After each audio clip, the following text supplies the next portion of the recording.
Happy Thursday, everybody. First up to tonight. Welcome to another edition of the Thursday Night Sports Exchange presented by Hockey Operations LLC. The owner, you see him, is in yellow. His name is Mike Santos. He's my co-host. Glad to have you on, Mike, again. This hockey thing with us is a lot of fun. Our goal is to educate, and we do that, don't we, Mike?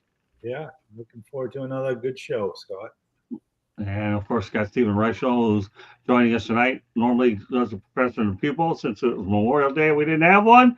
He gets to sit in with Mike and I and talk a little bit of hockey and then some. We have a lot more to talk about. We have more of a versatile show, but we're going to get it going. The Florida Panthers aren't finished yet, without a doubt. So we'll begin with the Panthers, and we're going to be drifting around the country and the world and coming up with all kinds of interesting topics for everybody in the chat room to go out there and comment on. With that said, Stanley Cup updates. Panthers eliminated Carolina Hurricanes 4-1, winning last night 5-3. So obviously you see the updates here. So it's worth noting, though, that this could be the final series for unrestricted free agent Aaron Ekblad. It's the Panthers' third straight trip to the Stanley Cup Finals. They were there in 2023 when they lost to the Vegas Golden Knights 4-1 last year in a classic. 2024, they beat the Edmonton Oilers 4-3, and this year we don't know who they're going to play yet. Maybe we'll know tonight, maybe we won't.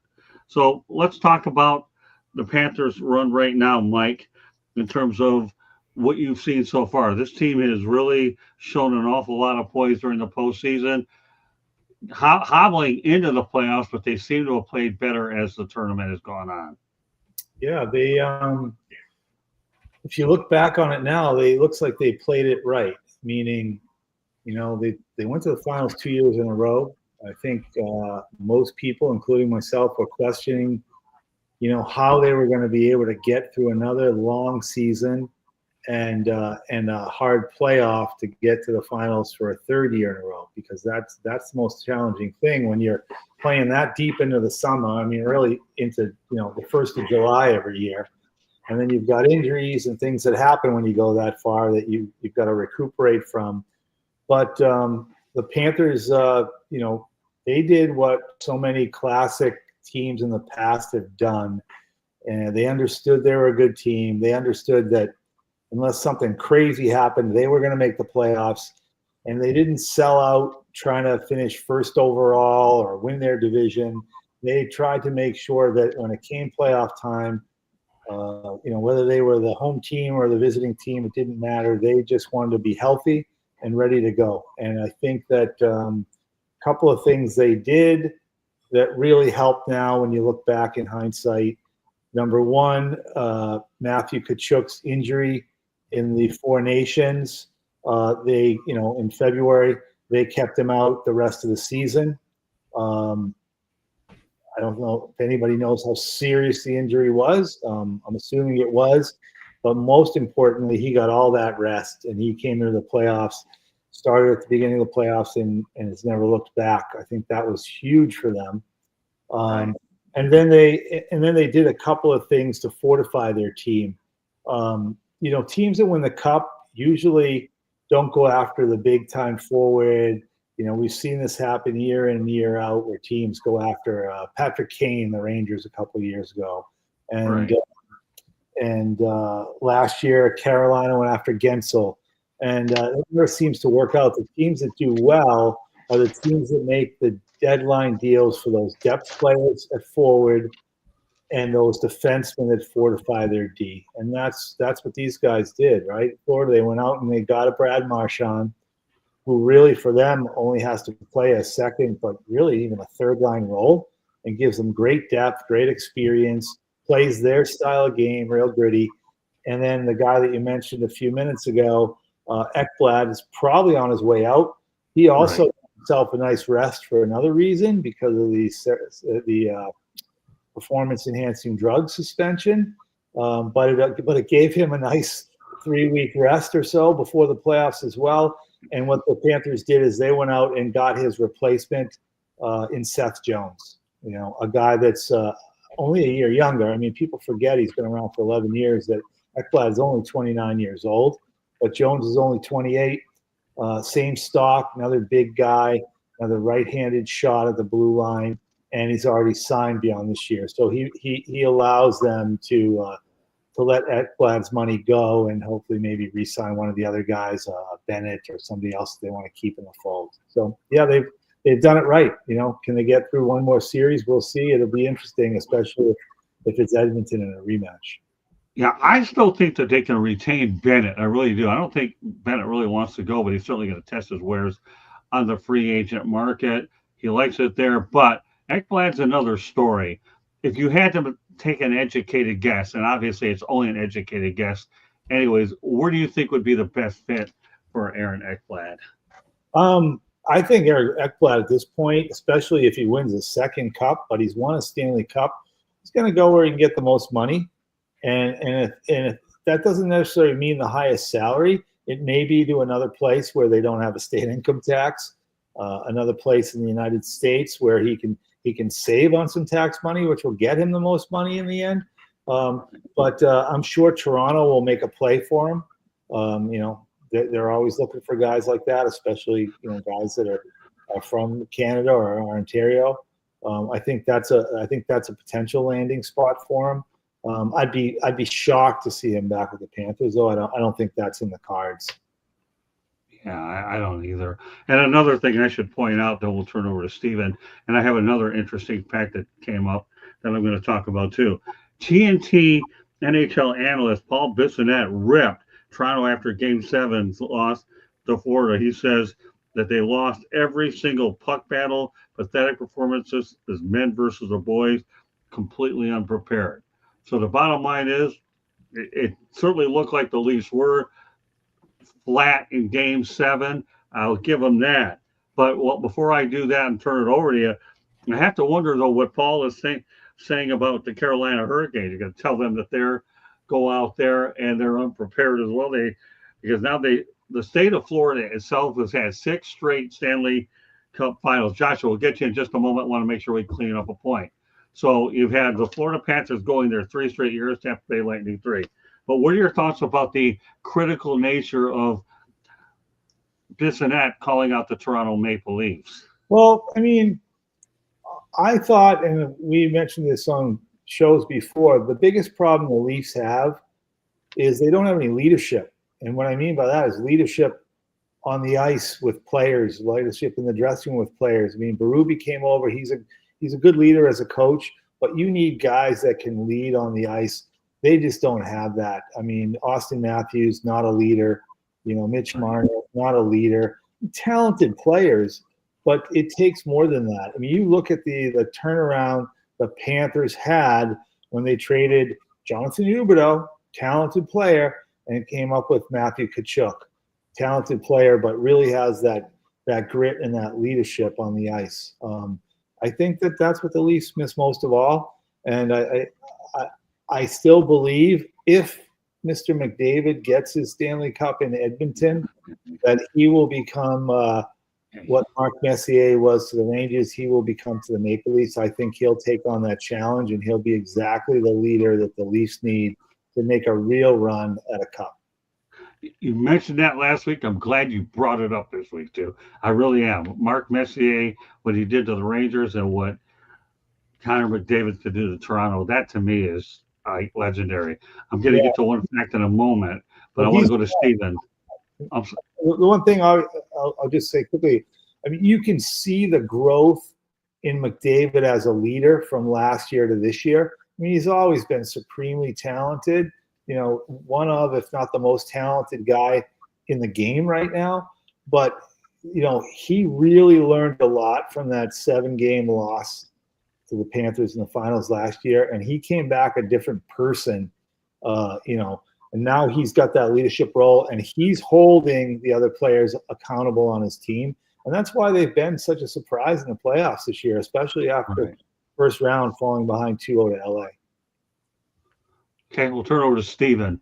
Joshua Doerr's in the house. Cyberowski's in the house as well. I'm sure they'll have some questions. What are we talking about? We're talking about your favorite team at the moment, the Florida Panthers. We'll have some more things to get to. Joshua, if you missed a little bit of what we had earlier, I know you'll tune in a little bit earlier.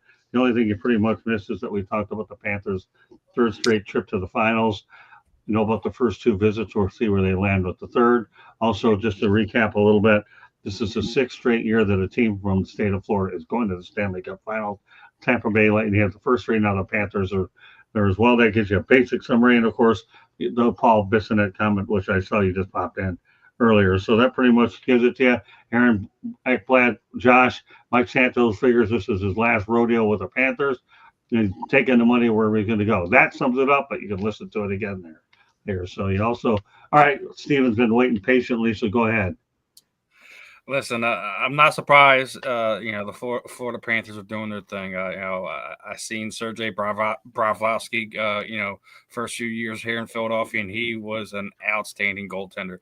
Once you nail that goaltender around, you can start putting pieces together and make runs. And obviously, as you already stated, the state of Florida has been owning the Eastern Conference the last 6 years or so, and not surprising to see Bob and the Panthers making a run here.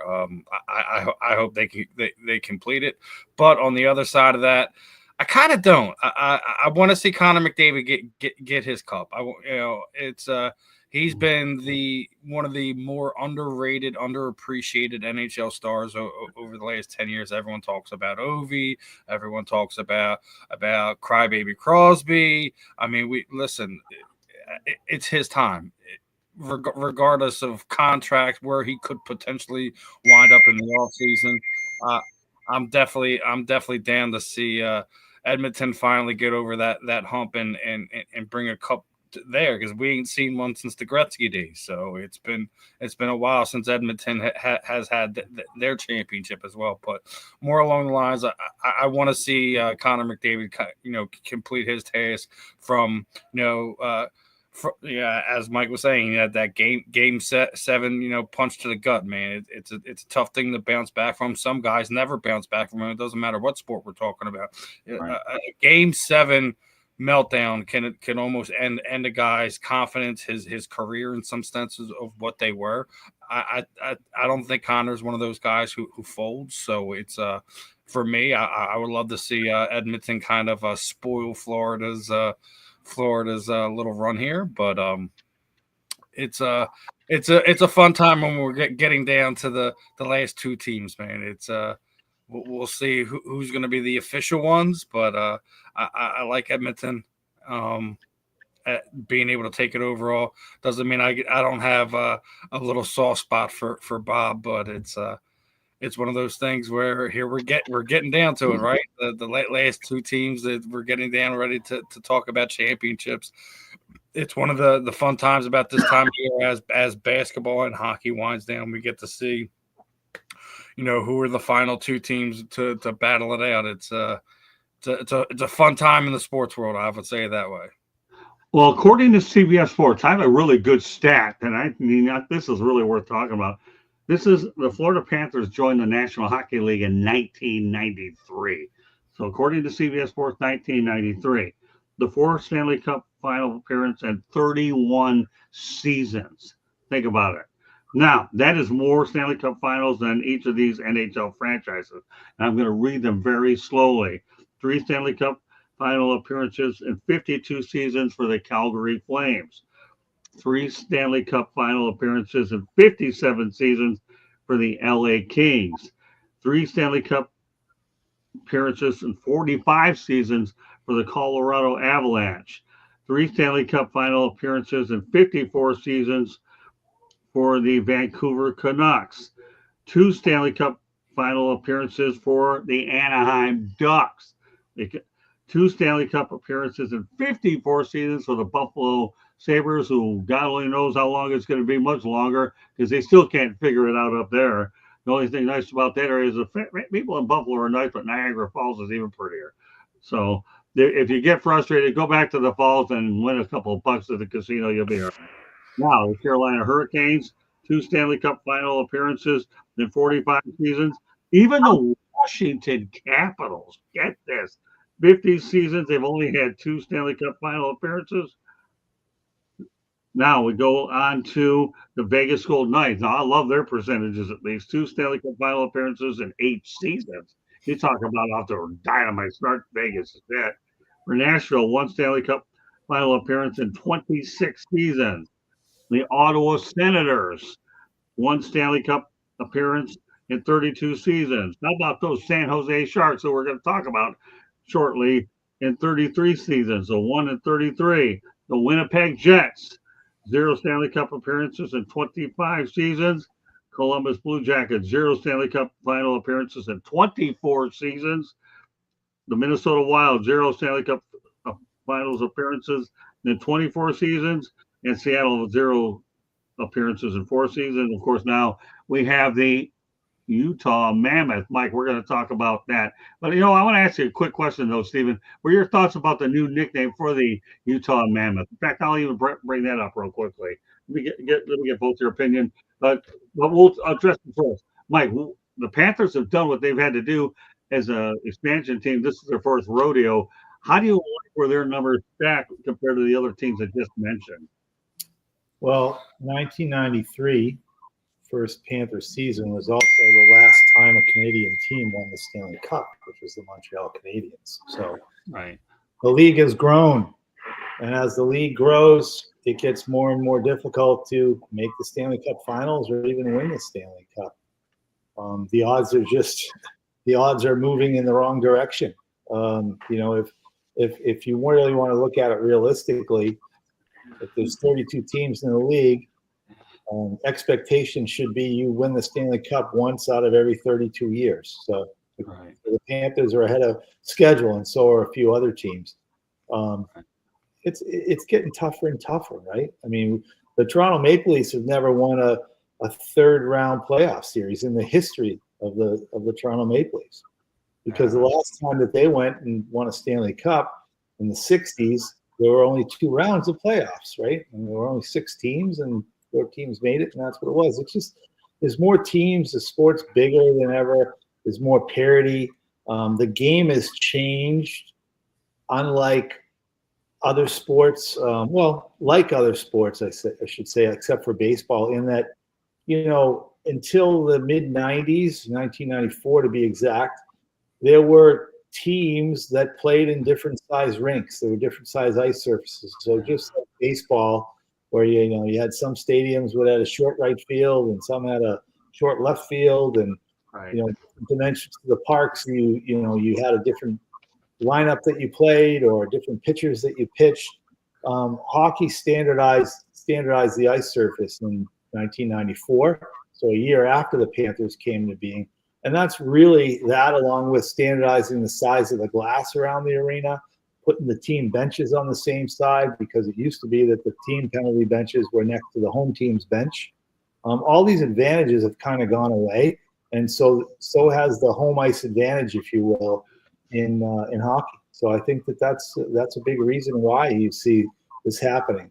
But the Panthers they've just built a really good team. They're built for the playoffs, the style of the playoffs, and I think more than anything, as I said, a little while back, they have understood that with all the things we just talked about, they just need to get in the playoffs, be healthy, and be ready to play playoff-style hockey. And it doesn't matter if they finish first in their division or fourth in their division or first overall or eighth in their conference. It's just, for them, they just need to get in, because they already know that once they get in, they get a chance to win. Yeah, but when you compare their numbers of 4 and 31 years versus these other teams, and that's pretty impressive when you think of the totality of it.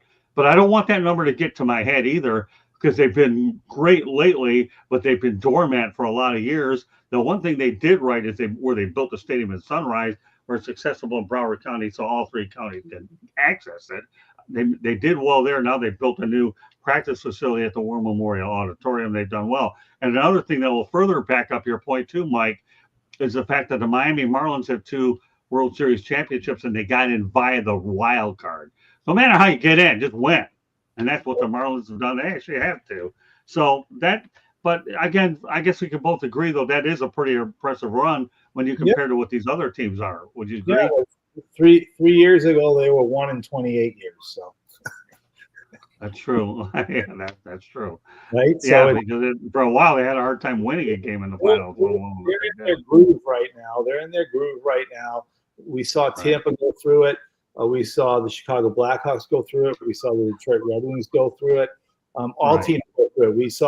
We saw Stevens Philadelphia Flyers go through it in the '70s, right? The point is when you're in that groove, whether it's for 5 years or 10 years, you got to make it last. You got to make the right personnel decisions, and now the salary cap's part of that, and make that last, as long as possible, so that every year you've got a chance at winning the cup. Because there's some teams now, Buffalo, which you mentioned, Scott. I mean, they're so far away from winning a cup that you wonder how they're going to get out of that hole. Right. When things are good, when you're in this situation that the Panthers are in now, you got to make it last. You bring up a guy like Bennett. Will he stay for less money? Yeah, he might. Because in addition to the nice weather, in addition to the no state income tax that he can save on, he's got a chance to win. And Right. ultimately, I think not everyone, but most of these players, that's what they really want to play for. They want to win championships, right? In any sport, they want to win championships, and you got a chance to win it down here. And so, if that means you take a little less money to stay with an organization where you're happy, maybe your wife's happy, right? Right. Um, that's what that's. Well, well, you mentioned in the last week's show that Dale Talon laid out the groundwork. Bill Cito finished off the job, and that's what they've done. So I'll ask you this: what are your thoughts about the Utah Mammoth? I know they wanted to have Yeti, but they were not able to get that worked out. But the Mammoth, and then here's a little sidebar. Well, I read out there that they'd be a good rival for the National Predators when you consider the violent nature of both animals. So let's have a Yeah, little fun with this one. It's one of those few topics you can't. But give me your own thoughts about the name of the Utah Mammoth. yeah. I mean, look, you can. I'm not a big. I don't care what people name their teams. Right, What I care about is the culture that they build for their right, organizations, right? I mean, there's a lot of teams that have, in all sports, that have names that aren't particularly aggressive or tough. But that doesn't mean their organization isn't respected, or they don't play a certain way. So, yeah, Mammoth. If it's Mammoth, it's Mammoth. Whatever. I think people are. I don't think they'd care what the name of the team is, as long as they're competitive, and they give some people in that area something to be proud of. I mean, they need it there. The Jazz haven't done it for them. that's true. That's a good point. All right, Steven, we put a lot out there. Do you Yeah, want to we talk put a about lot the out there. I'll note, as Mike mentioned, my Flyer, that was 1975. They've been Yeah, there twice yeah, since then, and it hasn't even been close. It hasn't been close. It's been an absolute drought. It's been terrible here in Philadelphia over the last 10 years. I know, we did have a run, but we ran into that Blackhawks team that they were something else with Patrick Kane and Jonathan Tays and them guys were. They did not let my Flyers take home the cup, and before that was a 4-0 sweep beating that the Detroit Red Wings gave us. So yeah, it's yeah, that broke my heart. it broke your heart. You all won the cup. What is I, breaking your I'm heart? being sarcastic. It would have Really? broke heart. Seriously? Really? It broke Eric Lindros's heart. It tore apart the Legion of Doom. that's right. So I mean, I if know. I anything, it get broke him. the Philadelphians' heart, because that was the beginning of the end of what was supposed to be an amazing career for Eric Lindros. But let's kind of Yeah. get back to the point. Utah Mammoth. Well, I mean, Mike already touched it. It doesn't really matter what the name is at the end of the day. Hell, the Flyers. What the hell's a Flyer, right?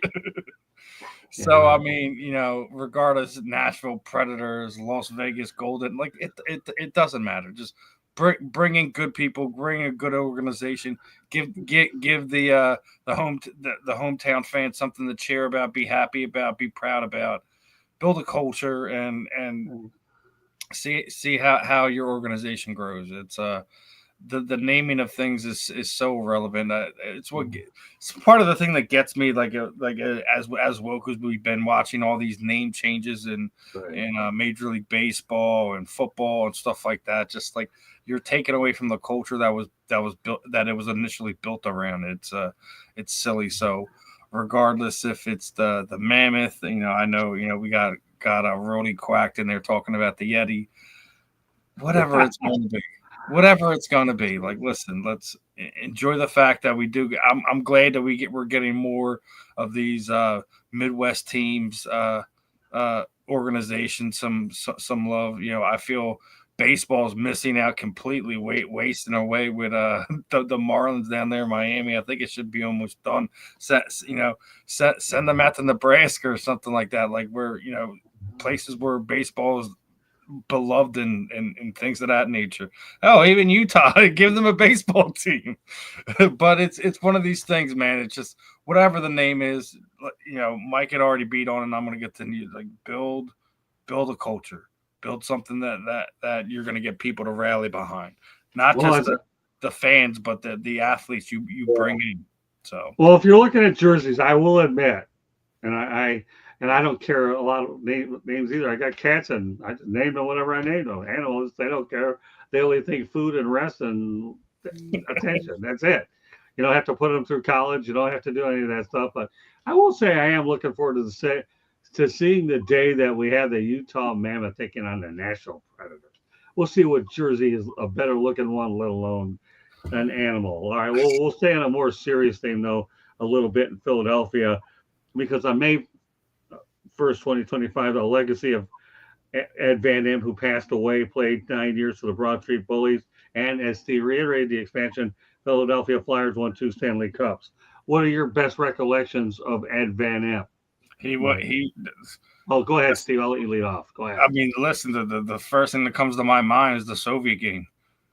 he made an absolute impact on that. Obviously, he was a part of those Broad Street Bullies, and obviously that was just a little bit before my time, but it's just something that my grandmother and my stepdad used to pull up old tapes and show me stuff. And Ed was a wrecking ball. He was somebody. If you wanted to send a message and you didn't want the hammer to beat up on him, Ed Van Dam didn't have a problem taking a run a guy and telling him what the business was going to be.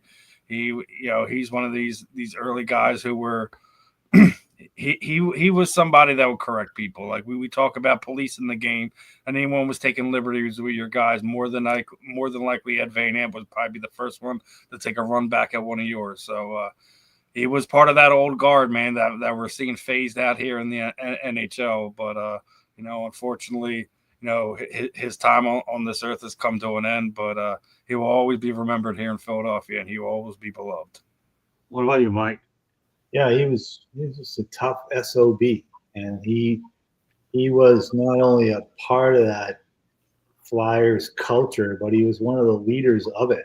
I mean, he was one of the veteran guys back there on the blue line that sort of set the tone, and from him came the guys, whether it was DuPont or Selesky or Schultz or any of these other guys. I mean, they really, the genesis of that style came from Ed Van Dam.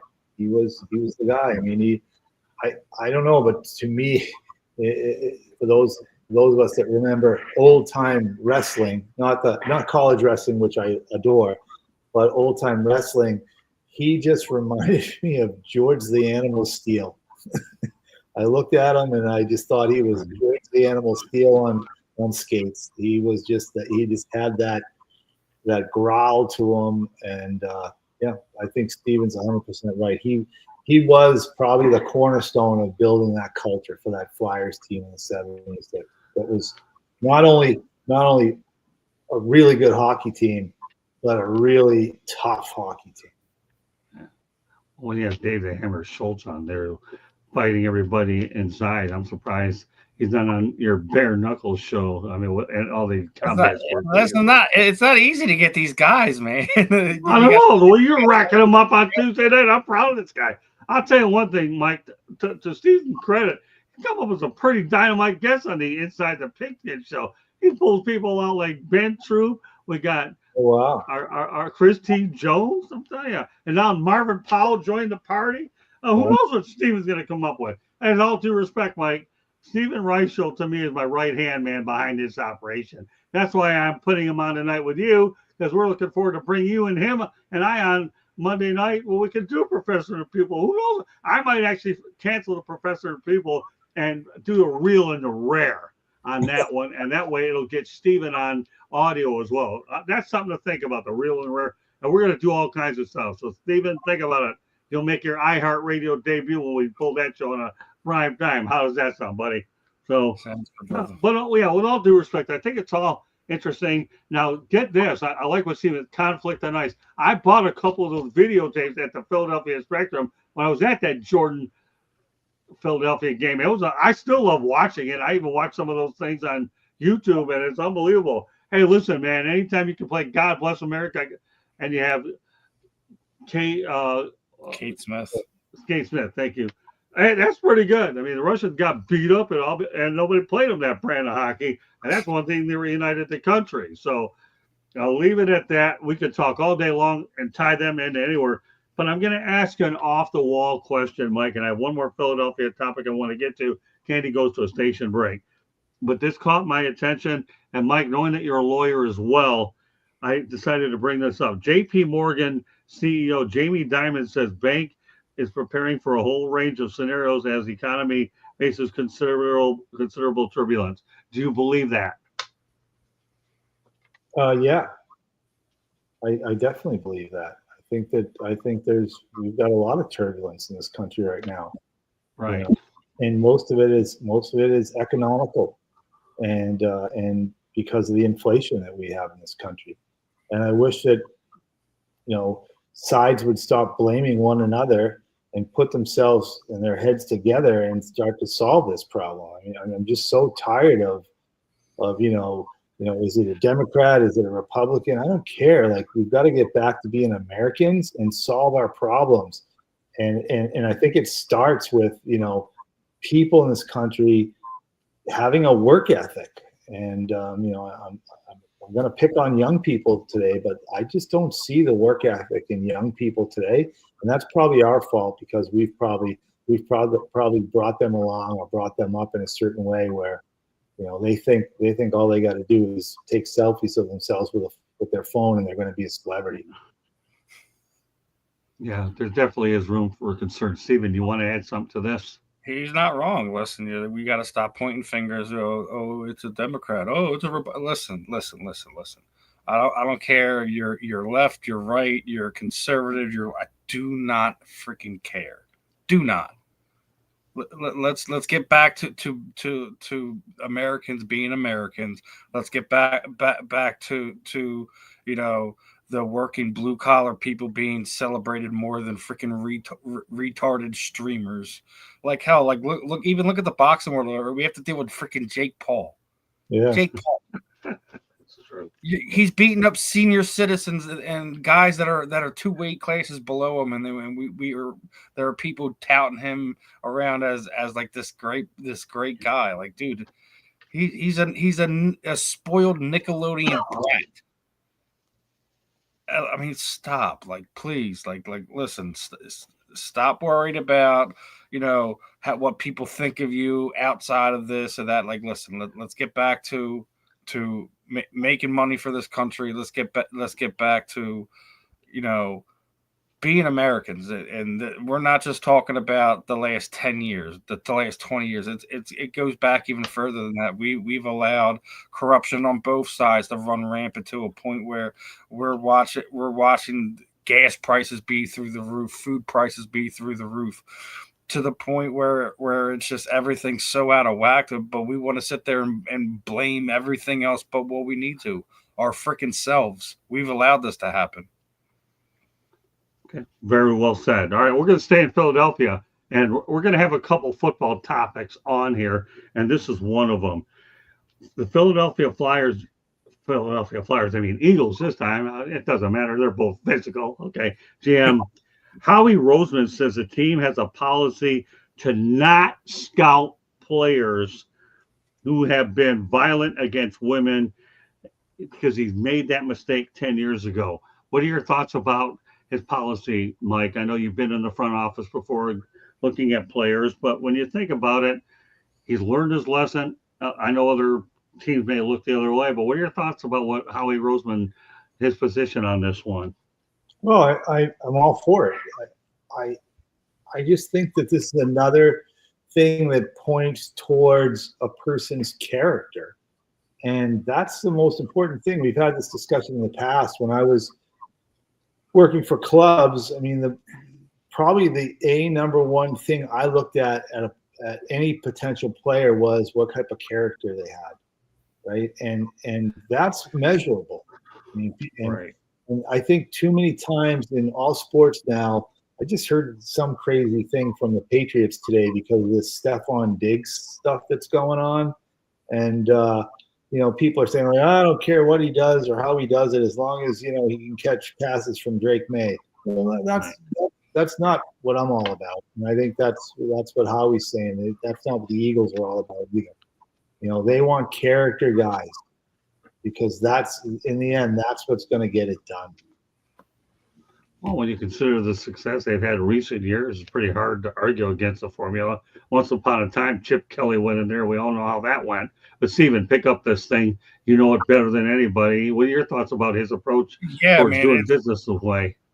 It's one of the things that kind of came out right before the draft that he just doesn't look at these guys when we're talking about the scouting thing. But it's not just the scouting thing, and we talked about it a little bit before with building a culture and bringing in certain guys. It does matter.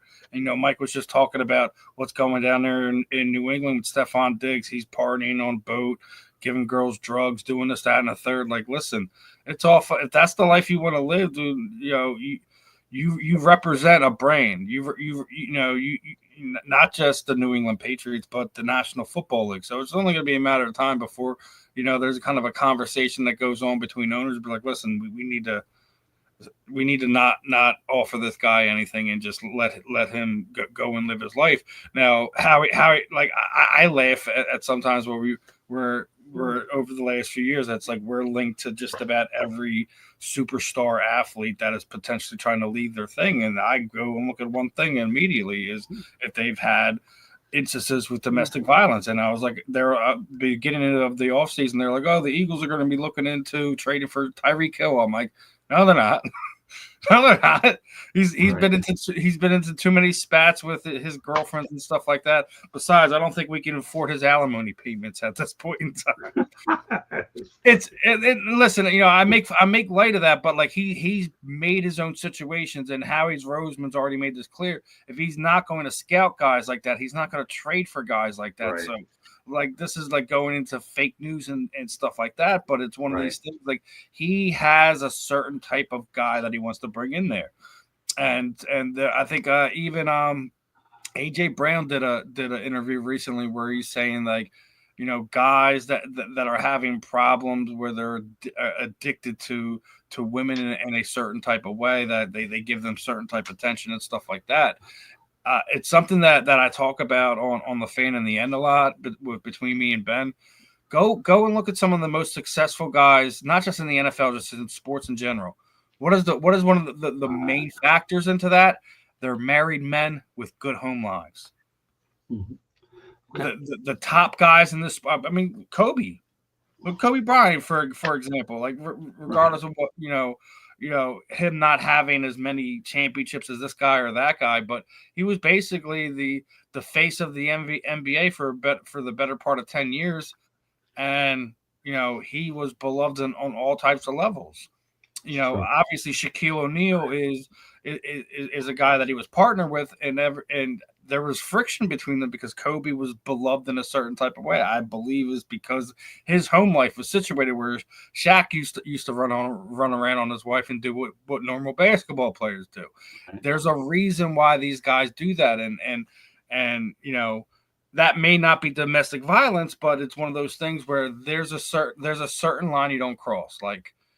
Like if you raise your hand to your wife, and I'm raised in a certain, so I'm not saying raised. I experienced things I probably shouldn't experience, and I just knew how my mother reacted to it, and I would have it in me like I'm never gonna be that person.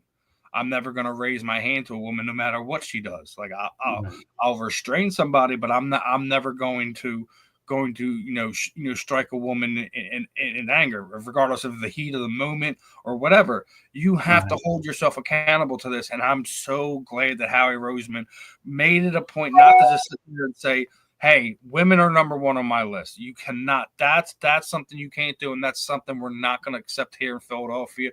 We're not going to accept for the Eagles. It's something that he stands by, and couldn't be happier that he has that type of stance. Yeah, okay, go ahead, Mike. I mean, that's a personality flaw. If you're treating your wife, your girlfriend, your partner that way, how are you gonna treat your teammates, right? Yeah. Like, how are you gonna lead men? Yeah. How are you gonna lead men? Right. How are you gonna do that? And it's a problem. And I'm biased, obviously. I'm a Boston guy. I have an affinity for Philadelphia and all my friends there.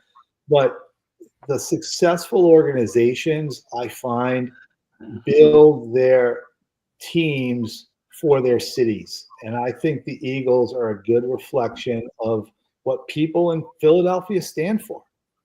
And I think that, I think Howie's 100% right. Character is important. Whether you're playing for the Philadelphia Eagles or whether you're working in a restaurant in South Philly. Like this is what life is all about in Philadelphia, and this is what people in Philadelphia forget about their economic standing. This is what they.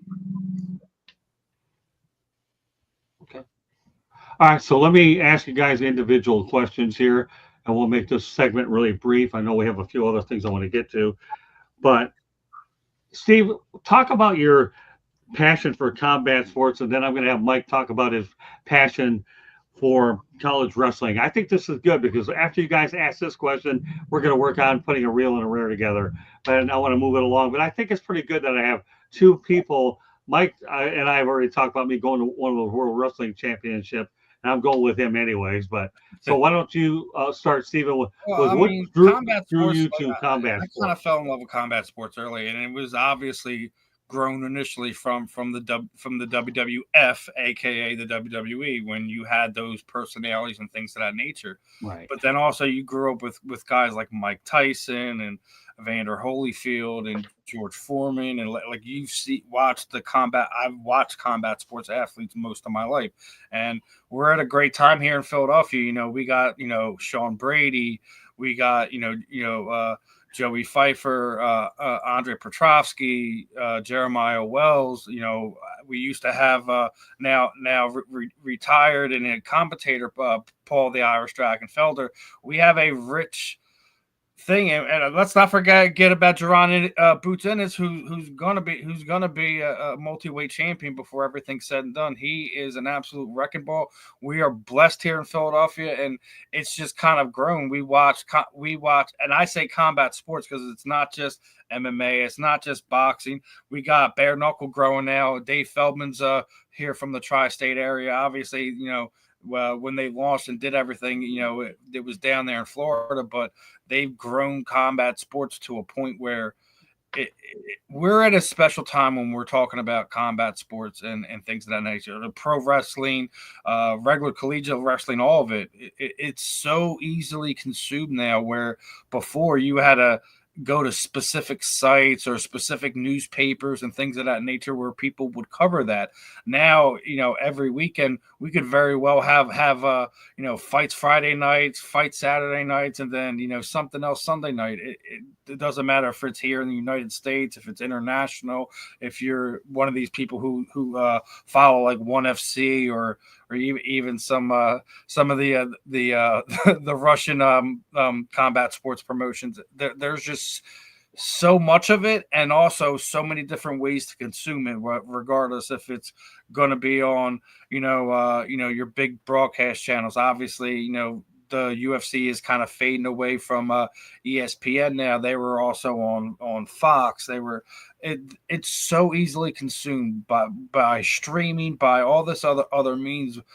My love from it just comes from listen, when we're talking about it, it's kind of the primal male that comes out in everyone. I mean, most of your targeted audience when we're talking about combat sports is 18 to 25, 30, maybe 35, but it's something that we can all relate to, and regardless of what form it is. If you're a boxer, if you're a pugilistic guy, or if you like the combat, the MMA that mix everything into the boxing, the wrestling, the jiu-jitsu, the judo, all that stuff. It's fun because the styles makes fights. There's so many different guys from your backyard, from overseas. There's different styles. This guy's more of a karate guy. This is a striker. This guy's more of a grappler. There's always fun matchups and ways that we attach ourselves to these athletes, and it's a rare time. I think we have more parity now than there has ever been in any one of the sports promotions. However, you like to break that down, but it's something that I have an affinity for. The athletes as well. Like when you look at the four major sports, everything's a team. It's always about the best team will always win, but that you don't really have teams in combat sports. It's one man or one woman going in there and testing their knowledge, their skills, their athleticism against somebody else who sometimes is they may be taller or longer, or they're a little bit more experienced. That's the one thing I do like about it is the weight class. You're never going to have that big disparity like you did in the early days of the UFC. But I think there's a little bit of something in combat sports for everybody, regardless of what poison you're picking. Well, now he's passionate about combat sports. Good stuff. All right, so Mike, what's your affinity for college wrestling? I know that we know you as a hockey guy, but let's talk about that. And then we have one more topic to get to for Mike, and then we go to the station break. I grew up playing hockey, but I also grew up in a neighborhood that was filled with boxing and wrestling. And I had literally right down the end of my street was a guy named Mickey Ward, who became the junior welterweight champion of the world. And he's my size. He was nothing special. He was just all heart. And, for those that don't know boxing, I mean, he fought Arturo Gardi in 3 fights they call the trilogy of 3 of the greatest boxing matches of all time. Right. And then I had 2 of my best friends who I went to school with as well, who were elite wrestlers, wrestled, in the NCAA championships, both of them 3 times out of 4 years, at a time when, wrestling didn't get the attention that it's starting to get now. But I agree 100% with what Steven said. There's an honesty about all combat sports that doesn't exist in other team sports, right? And I'm drawn to exactly what Steven said, the athleticism. I'm drawn to athletes. And to me, those are athletes, just like people that can run fast, people that can jump high.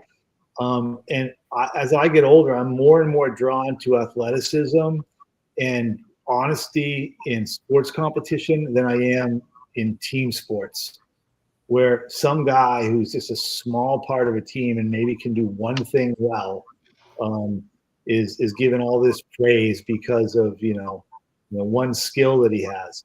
But let me tell you something. I don't have to tell Steven this. If your back's on the bottom of the octagon for 4.5 minutes waiting for a round to end while some guy's sitting on your chest pounding the crap out of you, let's see what you got, right? We'll find out who you're made of real fast. Yeah. And there's nobody there that's going to help you. There's no out of bounds to run to, right? There's no come to the bench and send the other guy out there. Like, that's it, man. And you want to give up? That's up to you, man. You want to show the whole world what you're made of and tap out? Go right ahead, right? But that's to me, these are the elite of elite. I want to say men, because there are women out there now that are proven that they're great athletes too in combat sports, and they're males, right?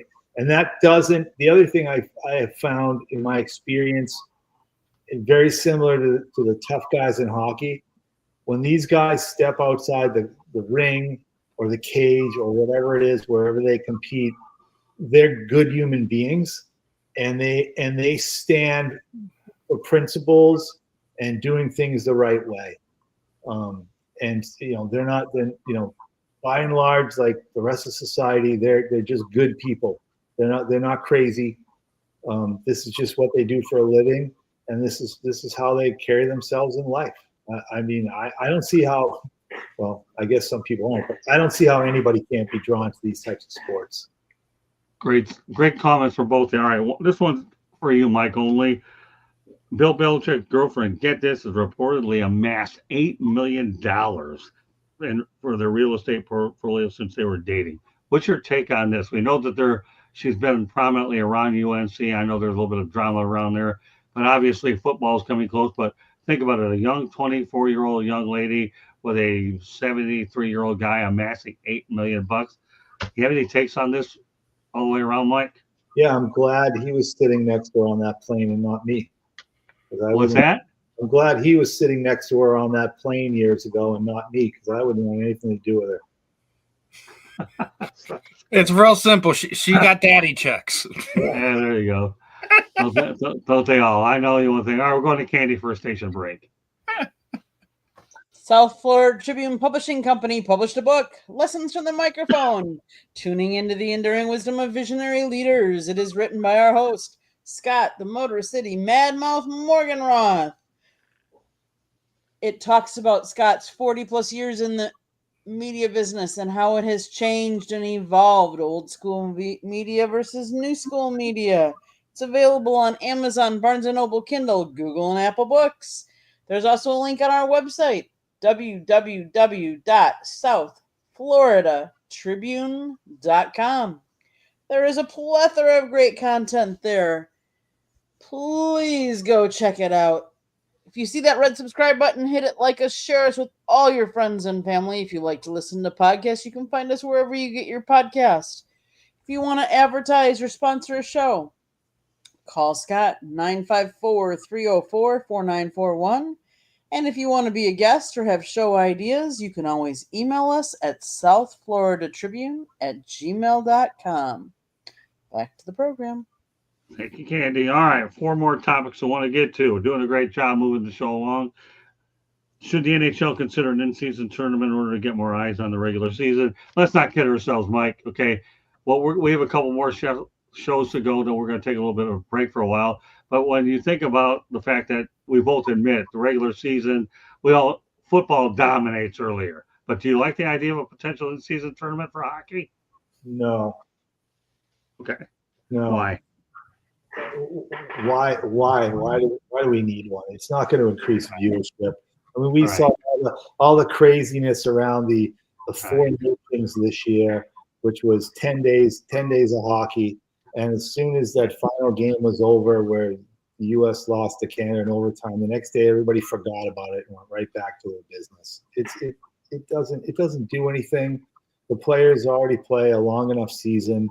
You're not gonna pull eyeballs away from the NFL, especially that time of year, or college football, or any of the other things that are going on.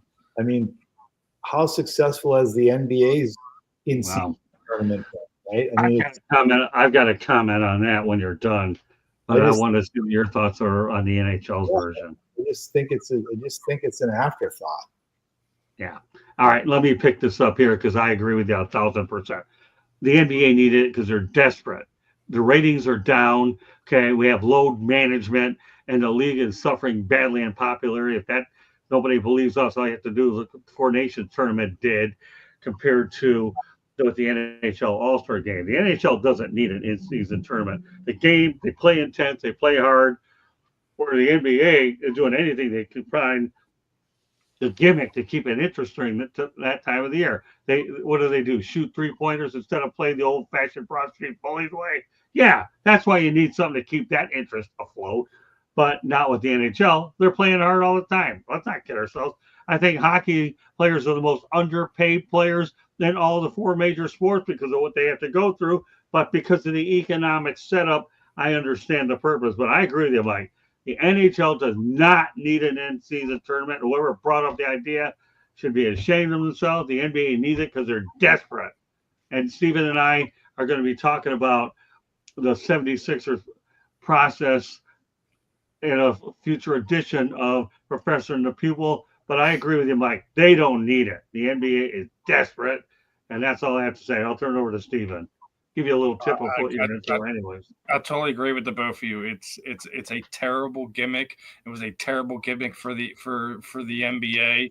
You're absolutely right. They are dying for viewership right now, and it's their own freaking fault. They've been putting LaFlop up there as the savior of the sport, and he's done nothing but tear it down. We were talking about Kobe. It was probably the highest that it was been at that point because of the type of player that he was, the type of mentality he have, and how he played the game. They don't have guys like that. And hockey, obviously, you have stars all over the place. You don't need this. You already play a tough game. These guys, as you said, most underpaid. They're probably one of the toughest guys that you have out there. PK Subban has already buried the NBA on this matter. Obviously, some players have gone back at them. They don't play for anything. They play for themselves. And that's why hockey doesn't need it, because they're one of those guys that their teammates play for themselves. They go out there, played hurt, torn this, broken that, dislocated this, and they still go out there and give you every ounce of what's left in their body. They don't need an in-season tournament for what? What is it going to do? Absolutely nothing. You're not going to pull viewership away from it. What your base is and what your base is. Continue to develop young stars, young athletes in some of these bigger markets. Obviously, that always helps, but continue to develop stars. I think that's one of the biggest things. We were just talking about combat sports, that you have stars from all over the place. Is one of the things that you can continue to do in hockey. You have stars from Russia, from Sweden, from Canada, from the United States. The other thing is a lot of it is like you have the Kachuk brothers. They're now what, 3rd generation hockey players. Right. You have other things to kind of bring people in. So there's no point to have an intermittent anything for hockey. They play the toughest 82 game schedule. They have one of the toughest playoff tournaments that of most of the 4 sports, because of listen, at the end of the day, hockey players have to they have to be really good at ice skating first and foremost. Then we have to talking about the actual game itself. You have to learn how to be a defenseman, a goalie, a goal scorer, a guy that's maybe a Swiss Army knife. He's maybe not great at all of it, but he's really good at all of it. Those guys have value, and you don't need to take away from what you already have. The 4 Nations things is a better alternative to the NHL All-Star game. Is a better alternative than any of the 4 sports has right now.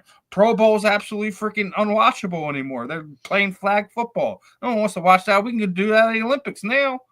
Ain't no point for that. I already said it. If you want to say the NFL All-Star game, put the All-Star, put your Pro Bowl at the Hall of Fame game during preseason is the only way you're going to save that.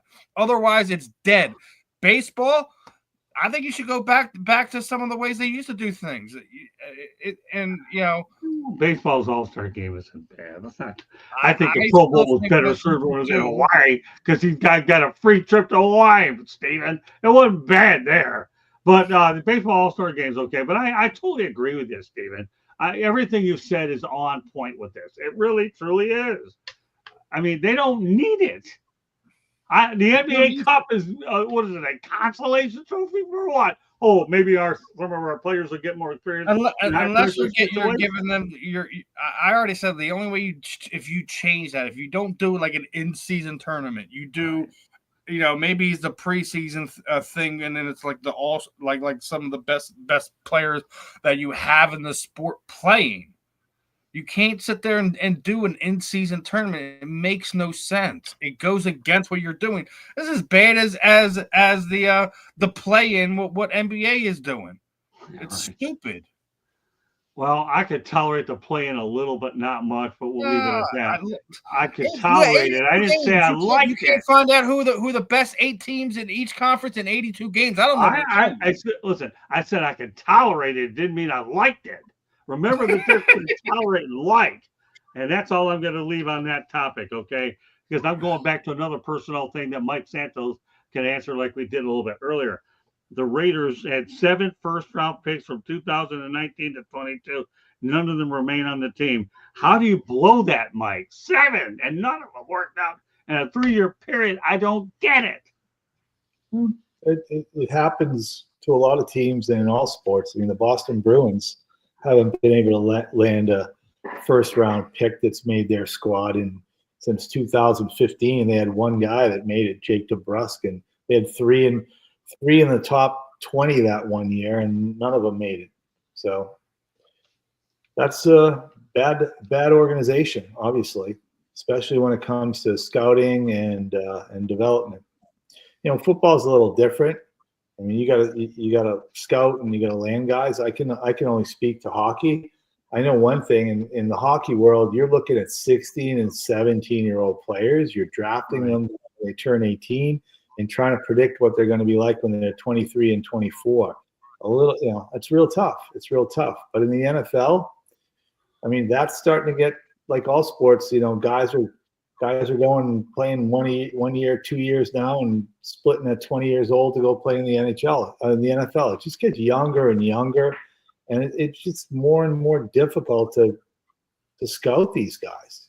Like you're looking at kids and trying to determine what they're going to be like when they're adults. I agree. But I was curious to get your opinion on it because you worked on the inside. So, Steven, obviously we've talked about this in other shows. If you have something else to say on it, fine. Otherwise, we'll move it along. Listen, it's not the easiest thing. Everyone thinks it's the easiest thing. You could have the number 1 pick for your team for 4 years, 7 years in a row, and it's still no guarantee that these guys are going to develop into anything. There's so many different variables. Like if these guys truly love the game you're drafting them into, if they truly like if they live, breathe, eat hockey, baseball, football, whatever. It's not the easiest thing to figure out. Injuries happen. Life happens. We see it in all different guys wind up walking away after a handful of years, and it's not necessarily because they're not some of the best players in the world. Barry Sanders left the NFL in his prime. He could have went anywhere and played another handful of seasons to potentially won a Super Bowl, may have been down there as one of the greatest running backs of all time, but he didn't. Megatron, another Detroit guy, he left, I think, probably with more than a handful of years left on his table. But it's one of these things you don't know. You don't know what you're going to get out of this guy. What's in between their ears? If they're a leader, if they're a follower, if they're a yes man, if they're a company guy, you don't know. You don't know what you're going to get when you're drafting 19, 20, 21-year-old kids. You don't know who they're going to become, regardless if you know their family situation. They've come from nothing. They come from a great family. If they come from a terrible family, you don't know what you're going to get out of that person. Right. Each person's kind of a ball of clay. You have to mold them into something. We hear about it. Philadelphia is the quarterback factory. You just had Kenny Pickett basically say he's been under Mike Tomlin there in Pittsburgh is probably arguably people call him a great coach. He said he finally learned how to play the quarterback position from top to bottom just 1 year here in Philadelphia. I don't know if that's going to translate to anything like that in Cleveland. You don't know who you're getting. Everyone says Kenny Pickett's a bust at this point in time, right? he's a bust. I can't say that yet. I can sit there and say that he's talented. He has his deficiencies that why he's not a elite quarterback, but I still think he's more than a journeyman serviceman. You don't know what you're going to get. You don't. Okay. It doesn't matter what sport we're talking about. In 1986, the Boston Celtics, after winning another championship, drafted a guy by the name of Len Bias. Oh, God, yeah. They thought to be better than Michael Jordan at the time. And the next day, he was dead after a night of using cocaine. So, like Steven said. Yeah, we'll leave it on that. The whole world in front of you, and you can just right in a second. Yeah. We'll leave it on that note because all I can say is the draft is a crapshoot. We'll leave it at that. But great observation by both. Yeah, two topics I want to get to. 3 finalists of the 2023 NHL Coach of the Year have been fired by their respective teams. Get this, you got Jim Montgomery. Mike, you and I have talked about him plenty of times. Obviously for Boston, Dave Haxtell with Seattle. In fact, I actually understand. I think they hired Lane Lambert as their coach. We could go ahead and Candy, why don't you look that up and see if it's true? I got wind that they did. And of course, Lindy Ruff with New Jersey and the consolation prize at Buffalo. Mike, what are your thoughts? Obviously, if you win now, no matter what your success, we've talked about it before. You want to talk about these 3 guys? Well, 2 of the 3 guys, Montgomery and Lindy Ruff, and I could even make an argument for Haxtell. There was no reason to fire them.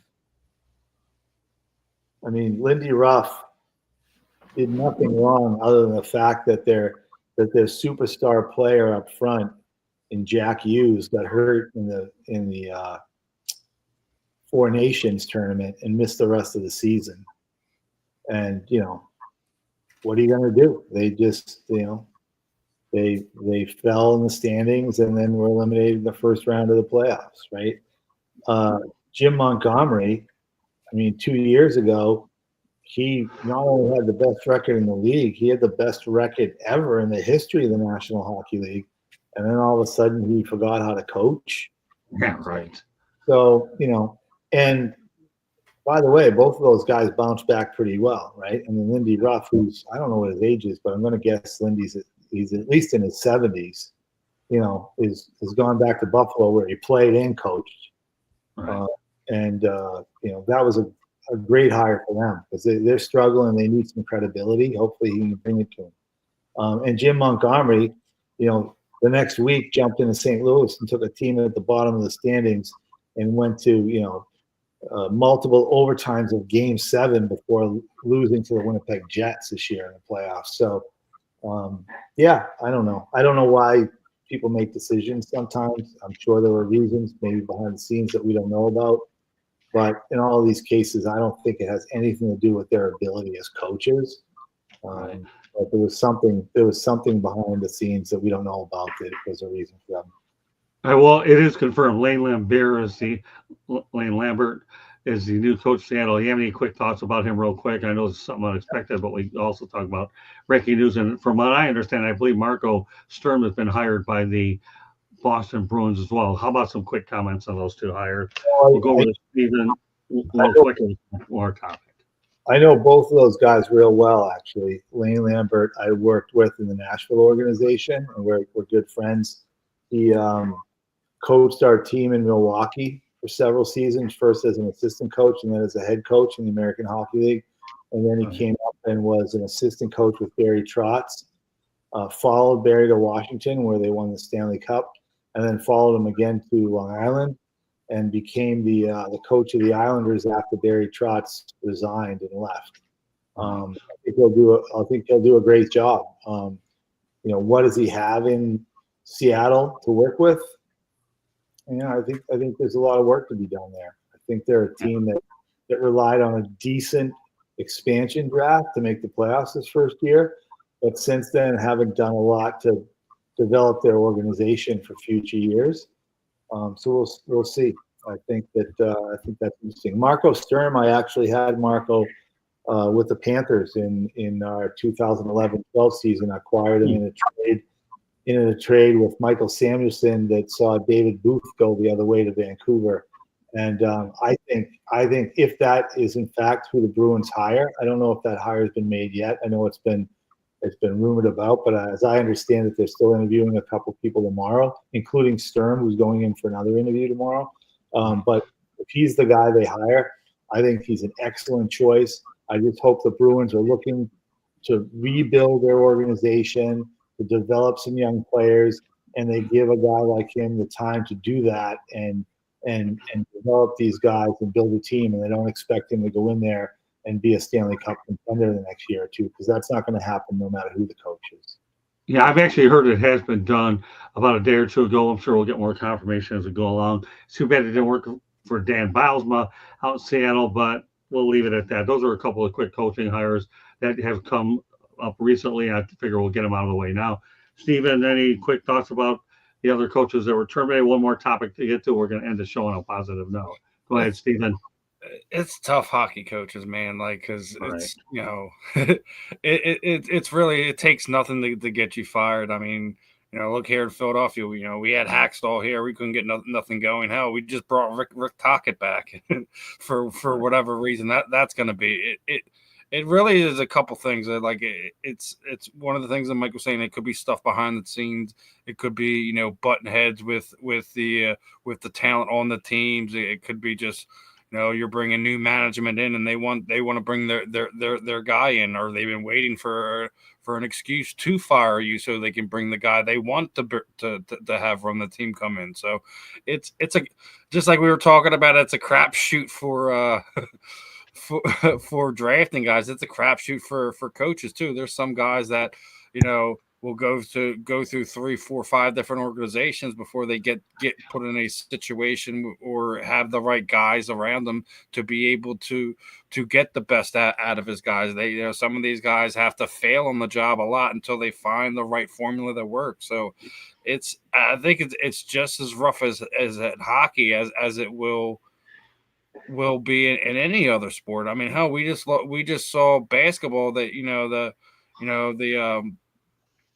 the Nuggets basically fire their coach right before the playoffs, and they're not even 3 years removed from an NBA championship. So It's like it doesn't matter. I just think it's how they connect with not only the players but the front office, and that goes for the same for hockey as it goes for baseball, basketball, football. It's all in reality. Like, it's not even what have you done for me now, what have you done for me lately type of thing. It's sometimes it could be the silliest thing that gets a guy sent packing as far as a coach goes. So, but let's just say it this way, you can't do everything with the players. You have to have a guy that can connect with the players. And, I'll go right back to Nick Sirianni. Everyone, 4 or 5 years ago was like, who the frick is this guy? This guy doesn't know what he's doing. Hell, even a year ago, everyone was calling for his head. And he turned those guys in that locker room love him and will go to war for him. You have to have that. If you don't have that factor, it doesn't matter how good of a coach, X's, O's guy you're going to be. It doesn't matter the sport. You have to be able to connect with the city, the fan base, and the organization. And it's not the easiest thing to do to put that stuff together. Okay. Pete DeBoer took the New Jersey Devils to the Stanley Cup Finals, got fired. Went on to the San Jose Sharks, took them to the Stanley Cup Finals, got fired. Went to the Vegas Knights, took them to the conference finals, got fired. Like, I mean, who's had much more success than Pete DeBoer, and he was fired like 4 times, in a matter of like 6 years, and yet all he did was go to at least the conference finals and the finals, right? Who knows why? So we got a couple questions chat room. I'll have one for both of you.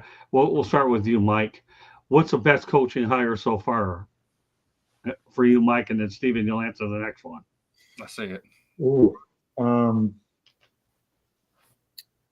I think it's yet to be made. I think if the Bruins hire Marco Sturm, I'll go with Marco Sturm. If they do go through and hire Marco, I just think he's a guy he's cut his teeth. He's developed himself as a coach, and I just know him as a person. I think he's just going to be very relatable with a Boston organization that needs to go young and take their lumps for a few years. And if they do that, I think he'll be the best hire. Okay, Steven, the next question. Do you think Tocchet will do well with the Yeah. Flyers? I mean, one of those things I was already saying there. He relates to the city of Philadelphia. He's played here. He was a part of this team in the late '80s, early '90s. He gets Philadelphia. I know he hasn't been super successful as a head coach, but I think you have a young Flyers team that's ready to win. I think their biggest problem has been just the carousel at goaltender over the last 10 years. Has probably been the Flyers' biggest problem. They have guys I think that could potentially develop and be stars, if not superstars. You don't have a Claude Giroux anymore, but TK is a guy, Couturier is a guy that I think guys rally around. So it's they got an interesting group of characters. I think Rick will toe the line the way it needs to be, but be tough on him when he needs to be too. Unfortunately, Johnny T just was a little volatile with how he went about some of the things with some of the reports that came out afterwards. He's a Stanley Cup winning coach, and he couldn't make it here in Philadelphia. There's a certain way you have to go about things. I think the athletes have to be coached in a certain way these days. I don't know if it's just that guys being soft. I don't know. I can't give you that answer. I'm not in that locker room. I'm not around that team. I can't be able to tell you that. But I think Rick will do fine. It's just a matter of being healthy, keeping the right pieces here, and bringing maybe one or two more guys in and see how it all plays out. All right. Well, here's a little FYI. Roy Lee Clack was on our show one time. He says Marco Sturm did a good job with the Ontario Reign. So there you go. He knows a little bit about his hockey. Final topic of the night is from San Jose. San Jose Sharks didn't have a lot to cheer about this year, but they retired Joe Thornton's number 19 jersey as he became the second player in team history to have his number retired, joining Patrick Marleau, number 12, on February 25th, 2023 is when Marleau was joined. He played 15 seasons there, team's all-time assist leader at SAP Center. You ought to know about Joe Thornton. What are your thoughts about him getting his recognition out in the Bay Area? I think Joe Thornton was to the Sharks sort of what Matthew Tkachuk is to the Panthers now. When they made that deal, that made that organization a legitimate contender for the 15 years he was there. There were other players that came in and out of that organization, great players, Marleau included, Joe Pavelski in his last few years there. But Joe was the one constant there. He was definitely the leader of that group. And although he's a big man and strong player, he wasn't what I would call the overly intimidating, physical fighting type of player. And he also was more of an assist man than he was a goal scorer. But he was the leader of that organization for 15 years. And we talked about that earlier, like where the Leafs lack leadership. The Sharks never lacked leadership with him in that locker room.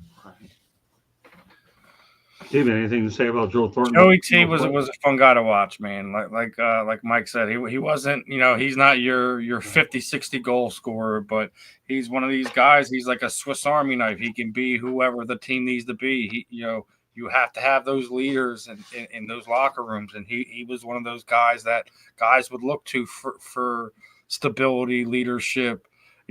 Somebody to hold his players accountable, things of that nature. Joey Thornton will be a captain in my eyes, no matter if he has a C or A on his sweater. And, to see his number retired just, I think, speaks to who he was and what he did his career, cup or no cup. Oh, what a great way to cap the show off tonight with Joe Thornton and his number being retired by the San Jose Sharks. So with that said, we're going to bring Candy Ebling in here real quick to give us a preview of Fire Up. She'll do a station break. I want to thank everybody in the chat room for participating. Penson will be on Fire Up shortly. Stephen Reichel, good to have you on a Thursday night. Mike, it's always good to have you on Thursday night. You and I will be doing the next couple shows, or last couple season for a while, as we try to go through the Stanley Cup Finals, and then we'll pick it up later on this fall. But meanwhile, Candy, give us a preview for Fire Up and a station break, whatever one you choose to do first. Station break.